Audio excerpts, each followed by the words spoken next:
10 gold medal, silver medal 3 and bronze. बहुत खुशी हो रही है, बहुत ज़्यादा अच्छा लग रहा है। मैं भोपाल से हूँ, मध्य प्रदेश। अच्छा, तो कैसा फील हो रहा है? आपके कोचेज वगैरह को कोई मैसेज देना चाहते हैं जिनकी कड़ी मेहनत के बाद आपने ट्रॉफी लाई है?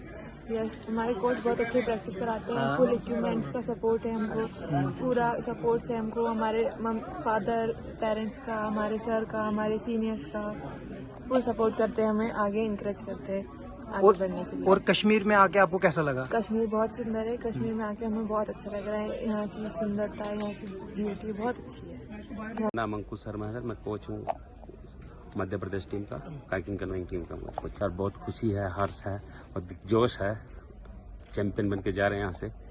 दिल में बहुत उम्मीद थी, जो लेके आए हम पूरी करके जा रहे हैं।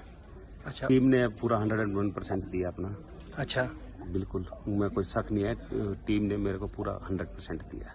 और कश्मीर ब्यूटीफुल है सर, पहाड़ है, नदियाँ यहाँ पे कश्मीर में आके डल लेक में आपने ये किया है सर। बिल्कुल, तो बहुत अच्छा लगा।